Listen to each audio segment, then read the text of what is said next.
Hello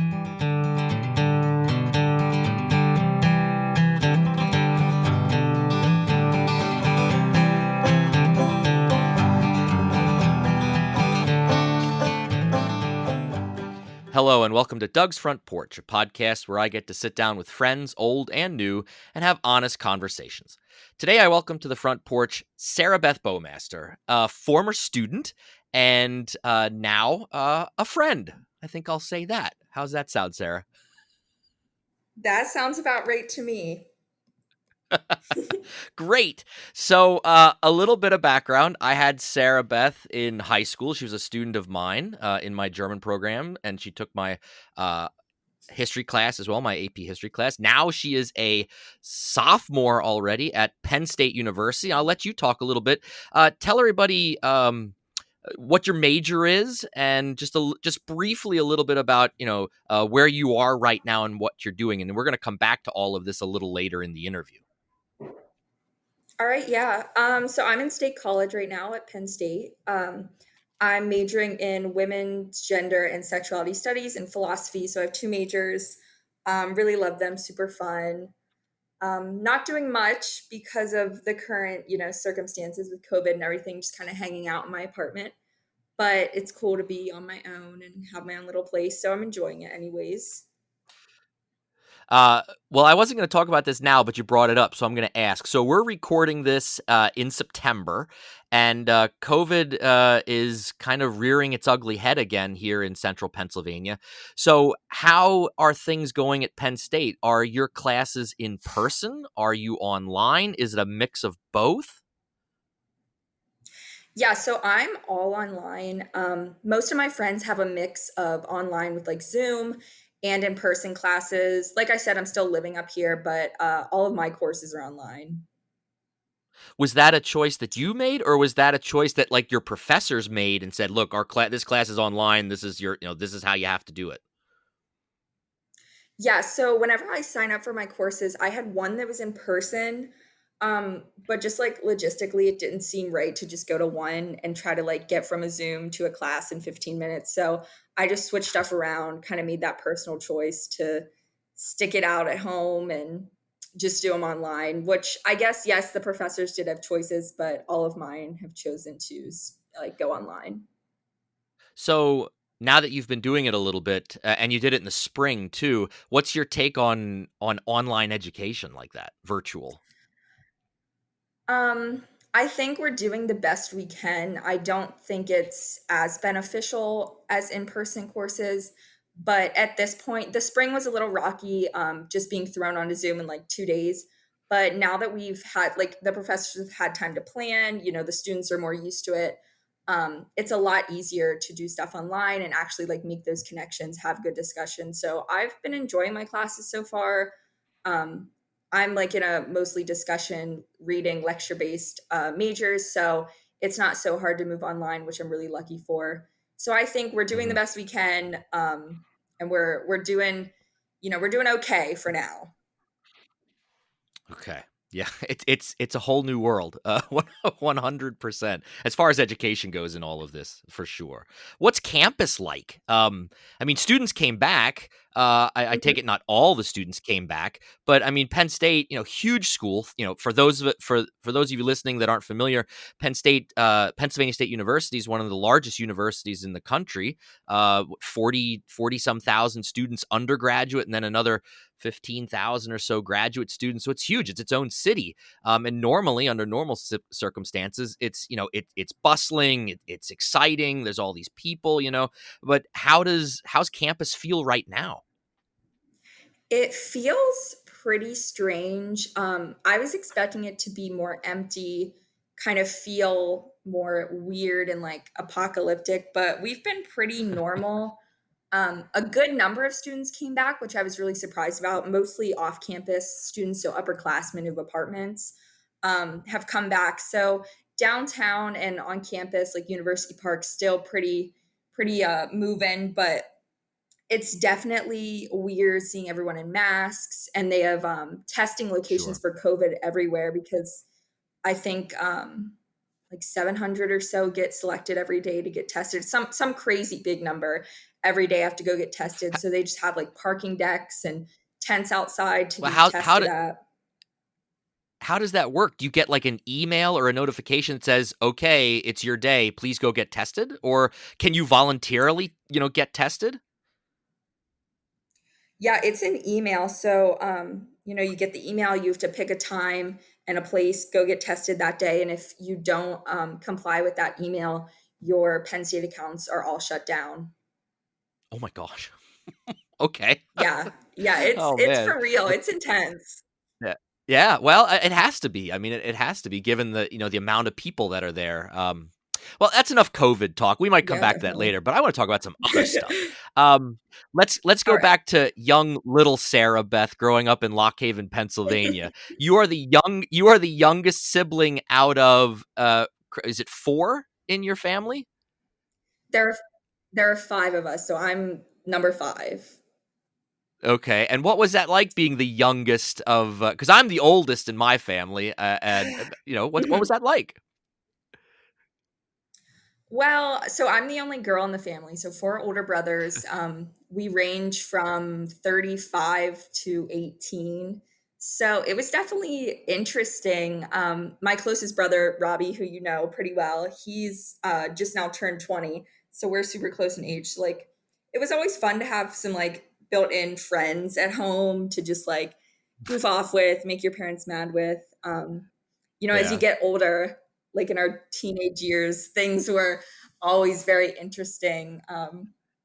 I always felt like very protective of at least Robbie, who was close in age with me, felt kind of Uh-huh. like a third parent to him. So I don't know. Yeah. I think maybe growing up with all those boys and like just kind of being thrown into that made me so ultra feminist like I am today, which you know. Well, we'll talk about that. Also growing up and still your both of your parents were really were really active in the local fire company, correct? Yeah, yeah, they still are. So the little township that we live in, my dad was a firefighter, and my parents were both EMTs before I was born. My dad was the chief of the fire department before I was born. They kind of let go of that for a little while, raising all of us, 5 kids, it's a lot, and working full time. So once we got older, probably when I was 15 or 16, I could drive myself, they got back into it, and my dad is the fire chief and my mom's the president of like the fire company, so she does all the logistics and like the fundraising and things like that, and they really love it. Definitely a big Yeah, part of their life and like mine as well. yeah, that's what I was wondering, like, growing up and experiencing that, did that instill in you, like, a sense of service or a sense of, like, giving back to the community? Because not every kid grows up seeing their parents involved in an organization like that. How did that, what did that do for you? Yeah, I think it definitely did. That like civic engagement part of it definitely stuck with me in different ways. And I guess for a while, that was just what I thought was normal. I thought everyone's parents did Mm. crazy stuff like that. And having a police scanner in your house was normal. And having like your dad leave at midnight to go to some car wreck was normal. So I never, until I got to high school or middle school, I never really realized that was a weird thing. And like I'd have friends stay over at my house and the police scanner would like go off in the middle of the night and they'd be super freaked out, like someone's talking. And I'm like, oh no, it's just like there's a fire wreck or something. No big deal. And they're like, well, that's kind of weird, but super normal for me. Yeah. Well, I got to know you in high school, so that's the Sarah Beth that I got to know. And the one thing that Yes. has always impressed me about you, particularly, is that I've had thousands of students in my career, and some have been very uh, driven and involved in things at school, and then there was you. Who took that to the next level up? You were involved in so many things, and not just you weren't just a member of things. You were always a leader in whatever organization you joined, whether it was student government or a class officer or German Honor Society or whatever you became attached to on campus. I remember always you weren't just a member, you were a leader. Uh, Where's that come from? Do you feel that you just have this natural uh, pull to, or do you just like being bossy? Do you like telling people what to do? Or talk a little bit about that. Because Yeah, I appreciate that. That's very sweet of you to say. I guess I just felt like, someone's has to do it, and um, if I have that ability and I'm able to, change the place I'm in for the better. 'Cause, high school, well, I was only there for 3 years, but usually you're there for four. College, you're only here for 4 years. You just have a small bit of time to make that place better, kind of leave your mark. And I just felt some sort of inherent duty to do that. Honestly, I don't really think about it. I just kind of throw myself into things and like end up trying to help lead or like make things happen. I'm not a very shy person. I think that kind of helps. So I guess it's just the way I've always been. I've just always felt that need to, help. And I think it's a lot easier to get things done if there's a leader who can speak up. And I've, always felt pretty confident in speaking up for what I believe in and the people around me. So that's kind of why I just like throw myself into things and try to help out. yeah, you hinted at something that I was going to talk about too. You said, "Well, I was only in high school for 3 years." So yeah, let's throw that out there. You worked ahead and graduated a year early. Again, something the typical high school student doesn't do. Was that something you had always planned, or was it just something that worked out and you took advantage of the situation that you were in? Yeah, I kind of just saw an opportunity going into my junior year. I would only need 2 courses in senior year to graduate. I figured, why not get it done now? I felt ready to move on to like the next step, move out of Lock Haven, kind of explore, go to college, get things going. So I just figured, why not? And I just said, hey, parents, I'm going to graduate early. And they said, all right. And so that was kind of the end of it. Yeah, well, I don't know. I don't think I ever told you this, but when I found out, I was quite, I don't say I was heartbroken, but I took the news rather hard, knowing that I was going to miss out on a year working with you. But I know that in the end, it was for the best. I can't be selfish like that. But I'll be honest. When I first found out about it, I really was like, I never said it to you, but deep down, I was hurt a little bit. But in the end, like I said, you had opportunities to take advantage of it, and you're the kind of person that you continually prove that if there is an opportunity, I'm going to try. And for Yeah. that, I'm super proud of you for that, because most people just aren't driven like that. And you left high school early, you graduated early, and you got accepted into Schreier's Honors College at Penn State.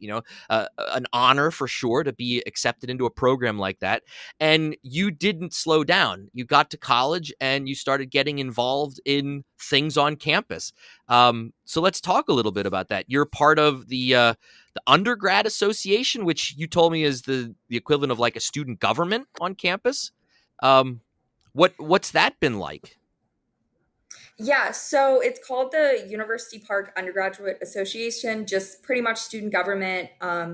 It kind of follows the federal government, like the different branches. So I serve in the executive branch as the co-director of sexual assault and misconduct prevention. Something I was really passionate about, and the new president and vice president that took over, opened up that position. I had talked to one of their executive advisors, who is a good friend of mine. She had known that I was very passionate about that, so I just kind of jumped in. And so, what we want to do with that is a lot of like peer education against sexual violence and misconduct. The true definition of consent, being able to teach our peers that. Penn State has a rough history and still really bad issues with things like sexual assault and misconduct, and um, I've just felt very drawn to doing something to change that. And then on campus, I like participate in research. So I'm in a research lab, and our focus through women's studies and social psychology is masculinity and sexual violence. So I had that background, knew I was really interested in that, want to continue researching that. And so it just seemed like a really good fit. And I've definitely been enjoying that. It's like the biggest org, maybe the second biggest to Greek life, but a huge organization on campus. A lot of student power, student voice, and I was just really drawn to that. And I know you're not an expert in the field, but you're a voice in the field. So I have to talk to you a little bit about this. You brought up, the sexual assault problem Mhm. crisis that we face in this country. And Yeah. it's not just college campuses. It's across the board, all ages. But you're focusing at the collegiate level where you are right now. So let's talk about that. Um, and it's something I personally just don't understand. I mean, I understand what it is, but I guess I want to ask you, being a college age student right now, having grown up in an era where it's now something that we even talk about. I mean, for years and years and years, just wasn't talked about, and therefore nothing happened. Of course, too. There was no change, but now people are talking about Yeah. it. In your opinion, why do you think we Mhm. have this problem in the first place? Like, why is Um, it so at the bad? yeah. Yeah, at the collegiate level, I think there's just such a lack of education on what consent is. I think that goes into it. I think that, through my researching like gender roles and gender construction, as like a social construct, we can see that often men are forced into these roles, these like socially constructed roles of aggression and dominance. And with my lab, we did a study about how men and women act differently to like rejection or like some sort of like dating rejection. And we found that women don't really react to like any sort of gender, like anyone threatening their gender, so like calling them not feminine, things like that. But Right. Okay. men are more prone to be violent, and I think that comes from how society is raising men. Like you're born into these gender roles, and at a young age, I've seen it in my own family growing up with brothers. If I cried because I fell down on the playground, like that was okay. But maybe the boy cries and he's scolded by his father or his mother for being like not manly enough. So you get that at such a young age. So I think that it comes in there with, if there's any sort of rejection, that automatic response is to act aggressively. And I think then on the other side, women are taught to be these kind of docile, shy, passive creatures. So whenever they are receiving that aggression, it's their go-to to just act passively, not react, not really say anything. And then that goes back to the consent, where like the absence of a no isn't a yes. But when you have that like ultra aggression and then the ultra like passive type people together, no one's saying no or yes. And that's where the confusion comes in. And I think that's probably in college the biggest issue and why it happens. Do you, and you talk about trying to teach people about consent and so forth. So, and I imagine you've been Mhm. involved in groups that maybe have been on campus trying to talk about this stuff. When you talk to other students about these topics, how is your message received? There's a lot of apathy with the message. I had told you I worked as an orientation leader over the summer, and we were on Zoom for most of the summer. And then the week before classes began and the week of classes, we did some in person stuff and we talked about consent. And I tried my hardest to emphasize the importance and how much like I really cared about it. And it was a lot of just like, oh, that won't apply to me, or oh, like, I know this already, things like that. And then usually what got these students more engaged is giving them the statistics that we know, like 1 in 4 college women and 1 in 16 college men report being sexually assaulted in college. And I think that that kind of really strikes them. And that's even without What was the the, say that again? What numerous was the number for women? 1 in 4 college women and then 1 in 16 college men And that's just the number of people that are actually reporting it, right? reporting. Yeah, That's not an accurate number. I mean, it can't be. It exactly. has to be higher, I'm sure. Yeah. That's Yeah. incredible. And It's that's what I told them. and then you can Yeah. kind of see that shock, and that kind of grabs the attention, and it's, it's not ideal that we have to kind of have that like shock factor in something that people should just care about anyways. But at some point, you have to be realistic and be like, listen, this is a problem that you, your best friend, your cousin, your neighbor, your roommate, like you're all going to have to face, whether it's you or someone you know. And that's really the only time I think it hits home for them, whenever you tell them, someone has been sexually assaulted, and someone you're going to meet is going to be sexually assaulted. And it's your responsibility as like a community member and a person to do what you can to combat that. Right. It's a much, and again, I think our country is facing a lot of issues right now, across the board, and sometimes I think we have so many things on our plate that a lot of things get pushed aside or pushed under or whatever.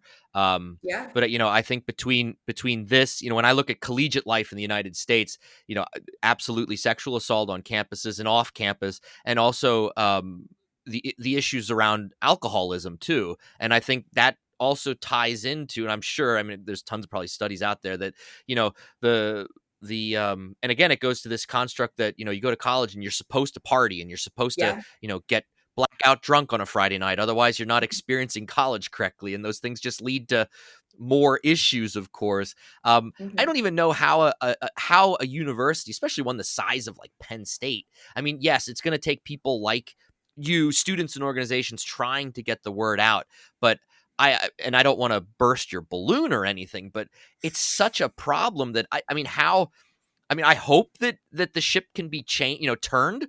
But it's a Yeah. massive ship to turn. Yeah, definitely. And I've been very open with my opinions about how Penn State administration has handled this, and not just the current administration, but the past as well. I think that, as you said, there are such big issues going on all the time. And I think this is one of them that gets swept under the rug, and it keeps getting bigger and bigger and bigger. And I don't have the answers either. I don't know what is Right. going to change, when it's going to change, but Right. even if I can, with the stuff, the groups that I'm involved in and I do, even if we can get, a handful of people to really listen and care about this, and then get a handful of people, and then have it go out like that, that's saving countless people from experiencing that. So I count that as a win, even if it's like a small win, not the war, but the battle. Right, right, right. Well, I'll ask you this and then we'll move on. But if you woke up tomorrow and you were the president of a major university and you could Mhm. do anything, and this was the hill you were going to die on, what's one thing that you would automatically, d- decree from the president of the university? This is going into effect immediately. What's one thing you would do to combat this? I think the first thing I would do, which I'm trying to push really hard here, is that making sexual assault and misconduct and consent training mandatory for all first year students in their first year seminars, where they're getting a grade for their participation, their understanding, to assure that they're, at least for that moment, really paying attention and listening to this. I think that's just like number one. And I would honestly decide to have peer educators do that. I think that there's a level of respect between a peer and another peer, especially an upperclassman with an incoming freshman, where you can say, hey, like, these are my experiences. This is real. I'm here just like you are. This is what happens. You need to wake up and pay attention. So I think I'd make Yeah. that mandatory, where they had to demonstrate understanding as well. Yeah. Well, I'm fighting for you here. I hope that you guys can make a change, and take Penn State and all college campuses in a positive direction on this, for sure. Honestly, um, let's switch gears now. So we've talked about your involvement there with your local student government association.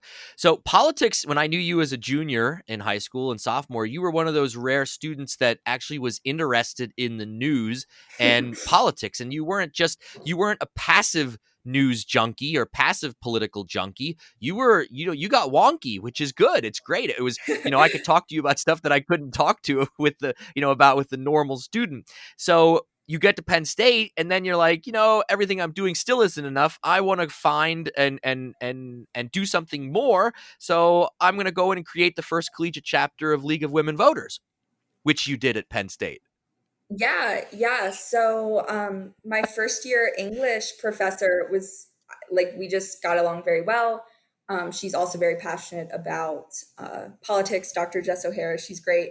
And she was like, hey, the Center County League of Women Voters like wants to help students. Like, do you want to come to this meeting with me? And we went to the meeting. There was a handful of students there and a rep from the Center County League. And we talked it through and we were like, well, maybe we should, start a group here. And that kind of led into, well, why don't we start an organization, and we need a president. I was like, yeah, I can do that. I can start it up. So yeah, we've been doing that, doing some tabling, getting involved with College of Liberal Arts, doing some women's activism events last year for the 100th anniversary, or like last semester for the 100th anniversary of women's suffrage.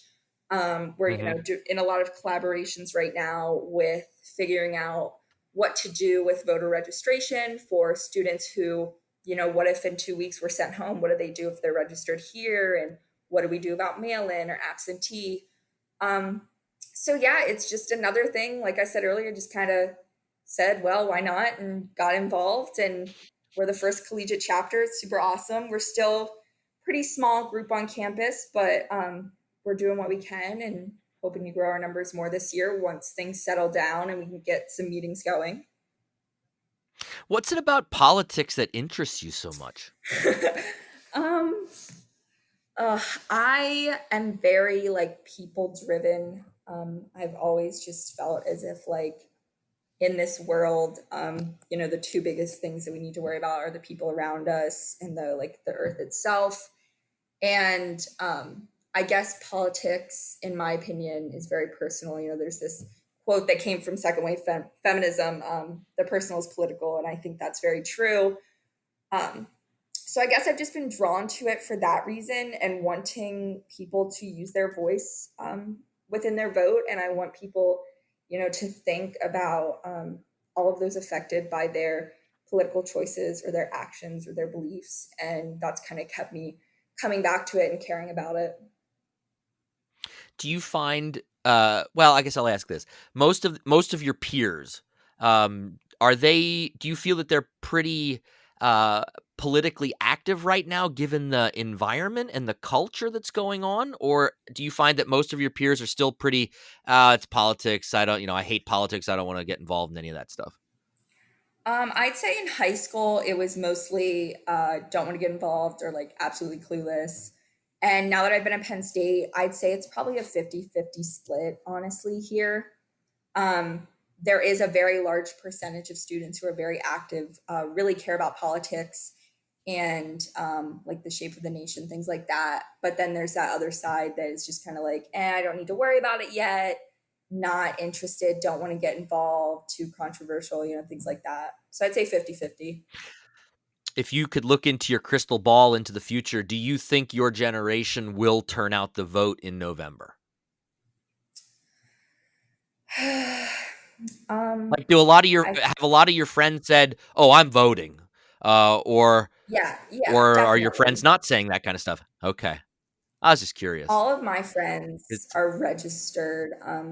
So I hope so. I'm not going to say it's going to be amazing, but I think it will be better than 2016. And I think, this new generation of voters does care more than maybe that in between age that was just beginning to vote in 2016. So I'll say yes. Yes, we're gonna turn out okay. the vote. Crystal ball says yes. All right. I'm going to ask you two questions that I'm going to go a little deep here. But as we're getting towards the Okay. end here, what uh, what do you think it is about you or from your experiences in life that make you so driven? What is it? Do you think it's just like in your DNA, or uh, tell me, because it's something I've always wondered about. Oh, You get that's up a in the tough morning and question. like you, I knew it. It is a tough question, but what? Why? Why do you think you are so driven? Because you are not the average. You're not the average student that I've worked with. But most people, I mean, I think on a whole, most people have something that they're passionate about or something that they really care about, and that does push them and gets them to get up in the morning, etc. Um, but you have always the Sarabeth that I know, you and from this interview, the people listening that are getting to know you now, they've heard it. I don't think you can sit still. It doesn't sound like that. You know what I mean? You're driven. You're always pushing forward. What? Why? Where does that come from, do you think? As like you said, I can't really sit still. I get very bored, and I feel like I don't know. I feel almost a sense of guilt if I'm not doing something. And I don't know what that comes from exactly. I mean, I've always been taught to be like a hardworking person, but my parents Mhm. were very hands off, very do your own thing. And I guess I just kind of developed that need to like always be going and doing something. And, if I have that energy, I have that need, why not put it to good use? And Mhm. um, I've always had that really emotional pull towards just people in general and huge amounts of compassion and that need to like try to help. And so I think all of those things combined. And, growing up in Lock Haven, growing up in the circumstances I did, family circumstances, things of that nature, I guess I saw like there is a lot of apathy. There's a lot of lack of compassion, lack of care for the world around you, and the people around you. And that kind of made me want to be different from that. And I think that keeps me like pushing and going too. I'm going to ask you Yeah. this deep question too, Okay. because not everybody has this, but you do. What makes you confident? What gives you confidence to get up, to get up and talk in front of a bunch of people, to try and change people's opinions on things, to grab the bull by the horns, which you do all the time. What gives you confidence? Where's that come from? Maybe it was growing up with four older boy siblings. Maybe it was that. Maybe it was just I was born that way. But I don't know. I think everyone's a person. Like you're getting up in front of what's the difference between talking to like three people and 300? They're all still people. And everyone feels Well, that. well, Are you gonna I don't are know. you gonna make fun of that? If you ask the average person that, they're going to tell you really quickly. There's a huge difference between talking in front of 3 people or 300 people. But that's your how you view the world, which I think Yeah. is again different from the average person. I'm not saying it's a bad thing. I think it's a great Yeah. quality that you own. Um, but it's true. That's one thing too that I always noticed about you from the start was that you exuded confidence, and it's a trait that's hard to find, and the people that have it, it can come off two ways. Being confident can come off being making it seem like you're arrogant, but I never got that. I never picked up on that vibe from you. I don't think you ever meant it that way. I never found you to be an Yeah. arrogant person. There's a fine line between confidence and arrogance, I think. And you have always walked on the side of real confidence. Like, I'm going to do something. And I guess, most confident people, I'm going to ask you this question. How do you deal with setbacks? So you don't win all the time, Sarah. So when you Yeah. when you run into a wall, or you're trying to do something and it just doesn't go your way, you've been fighting, and the administration says nope, not going to do it. How do Yeah. you I deal? mean, How do you deal with that? you saw that happen in high school a lot with like student government. And usually, I'd say for anywhere from an hour to a day, I'm just like spent, emotionally spent. I get very upset. And then I'll wake up the next day. I'm like, well, guess I just got to try again. It's just kind of like a resetting the dial or just turning back and going, well, it didn't work that time. Got to do it again. And that's kind of what If I was we going at with like, if we could wait, go ahead. if we could put that in a pill form to give people, do you know how much money we'd make? To just be able to say, "Man, well, it didn't go my way. All right, brush it off. We're gonna try again." I think that most people, I think, if they could take a pill to give them that quality, I think they would buy that for sure. Yeah, and sometimes on those bad days, all that, like, I'm just like, "Oh, it's happened so much, like, these bad things, what do I do?" And I have those moments, but, something usually just resets and, I'll talk to people. I really like to talk things out, so I'll call up, someone, talk about it, and the next day I'm usually like, "Well, that sucked. I guess we're moving on." Yeah, right. Sarah, this has been such a wonderful conversation. I end all of my episodes with quick questions that I've been asking all my guests. And if you've been listening, I don't know if you have, you might actually know some of these, but I want to hear your answers to some of these questions. Are you ready? I'm ready. All right, here we go. First one. What is your morning drink of choice? Iced coffee with cream, no sugar. Iced coffee. That's not even coffee. Mhm. That's a discussion for another day. Okay. No, number two. Number two. What is your or who is your go-to musical artist or group? Fleetwood Mac. I think you probably remember that. Yes, I figured it was either them. I had a couple bands in my head thinking about you, which ones you would say, and that yeah, Fleetwood Mac was one of them. Number three. What movie can you watch over and over again and it never gets old? American Beauty, my favorite movie of all time. Ooh, that's a good film. Yep. Number four. What's the last thing that you read? I just read a play for class. I just finished it today. It was called Indecent by Paula Vogel. Okay. Number five. What's your favorite pizza topping? Cheese. That's boring, I know, Okay. but cheese. No, no. Just a good slice of cheese pizza is tough to beat. Come on now, don't hate That's on it. right. Number six. Laying on the beach or going for a hike? Hike, definitely hike. Okay. Okay. Seven. You have invited me over for dinner. What are you cooking? Cheese tortellini. That's what I cook everyone. Okay. Oh, okay. That's your go-to meal. Yeah, that's what. If anyone's coming over, I always get the Trader Joe's cheese tortellini. I guess I'm not really cooking, but I boil it, so But I put the effort in. no, that's cook. There you go. That's cooking. That's cooking. Number eight. What is a dream vacation destination for you? Ooh, probably Amsterdam. I think it'd be very cool to visit. Anywhere in It Europe, is an awesome honestly. city. I hope you get there someday. You will really enjoy it. It's a great city. Okay, number nine. What's something you're afraid of? Ketchup. I don't know if you remember that. I'm like terrified of ketchup. I forgot that, but now that you said it, yeah, because I think I went off on you in class one day You about how could you be did. afraid of ketchup? Everyone does. Everyone freaks out about it. That's like a silly fear, but Yeah, definitely we're there. just gonna let that out there, and the listeners can take that in whatever direction they want as to why is she afraid of ketchup. We'll just let that out there. And the last question: what job? Well, so you're currently a student, but Yeah. what is a dream job for you? My dream job is to be a women's studies professor. Well, I think that's totally in the realm of possibilities for you, Let's and I hope. hope I'd someday love that to. that dream is fulfilled.